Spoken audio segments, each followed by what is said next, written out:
ನಾಗೇಂದ್ರ ರಾಜೀನಾಮೆಗೆ ಆಗ್ರಹಿಸಿ ಬಿಜೆಪಿ ಪ್ರತಿಭಟನೆ, ವಿಧಾನಮಂಡಲ ಕಲಾಪ ಅನಿರ್ದಿಷ್ಟಾವಧಿಗೆ ಮುಂದೂಡಿಕೆ. 3 ದಿನ ಮೊದಲೇ ಮುಂಗಾರು ಅಧಿವೇಶನಕ್ಕೆ ತೆರೆ.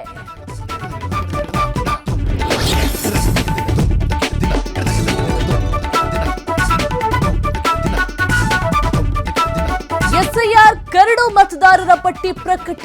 1 ಕೋಟಿಗೂ ಅಧಿಕ ಮತದಾರರ ಹೆಸರು ಡಿಲೀಟ್. ಸೆಪ್ಟೆಂಬರ್ 23ರವರೆಗೆ ಆಕ್ಷೇಪಣೆಗೆ ಅವಕಾಶ.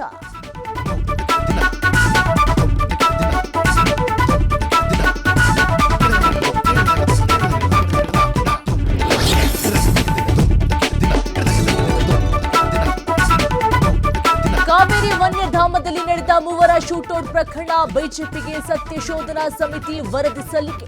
ಮಹತ್ವದ ದಾಖಲೆ ಕೊಡ್ತೇವೆಂದ ಸಮಿತಿ ಸದಸ್ಯ ವೆಂಕಟೇಶ್.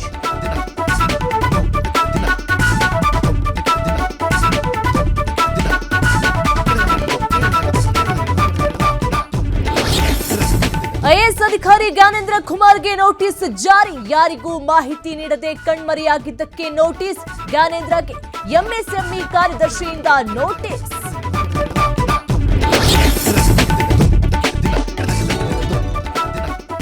ಶಾಸಕ ಸಮರ್ಥ ಶಾಮನೂರು ಕಾರು ಅಪಘಾತ, ಪ್ರಾಣಾಪಾಯದಿಂದ ಪಾರು. ಹಿರಿಯೂರು ತಾಲೂಕಿನ ಕೆಆರ್ ಹಳ್ಳಿ ಗೇಟ್ ಸಮೀಪ ಘಟನೆ. ಬೆಂಗಳೂರಿನಿಂದ ದಾವಣಗೆರೆ ಹೋಗ್ತಾ ಇದ್ದ ಸಮರ್ಥ.